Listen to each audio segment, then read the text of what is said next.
This is Agaton Sax and the Case of Lispington's Grandfather Clock, written by Nils-Olof Franzén, adapted by Quentin Hall, and narrated by Barnaby Eaton-Jones.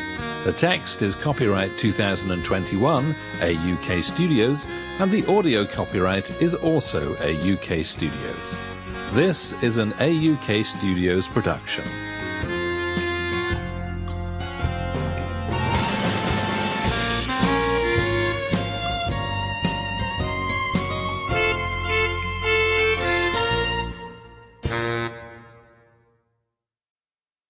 Chapter 1.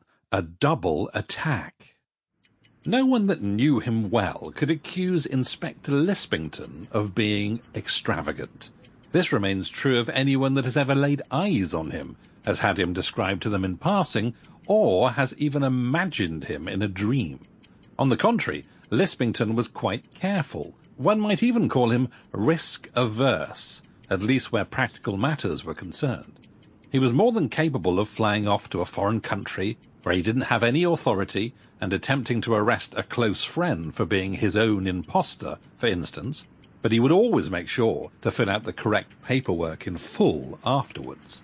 He was also frugal to the point of meanness, with both his own and Scotland Yard's money.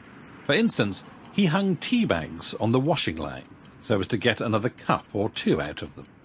I'm telling you this so you understand that on the particular summer's morning the story begins, when he suddenly hurled himself at the telephone in his office at Scotland Yard and dialed his friend and colleague Agaton Sax in bee-shopping, bearing in mind the cost of calling Sweden from London at the time, it must have been a matter of the most urgency. Which isn't to say that the inspector didn't make some worrisome cost-based calculations in his head while waiting for Agaton to pick up, of course. He did. Finally, he heard a sharp voice at the other end of the line, or a sharp breath at least, as the listener didn't say, "Hello," or "Hey," or "Watcher," as most polite people are brought up to do. "Is that you?" asked Lispington after a while, unable to wait any longer. "No," said the voice, and hung up. Lispington stared at the receiver uncomprehendingly and dialed his friend's number again. Who is this?" he demanded, the moment the phone was answered, not wishing to get caught in the same mistake twice. "Who is this?" replied the voice. "I asked you first. Besides, my identity is, top secret." "And how do—" Sample complete. Ready to continue?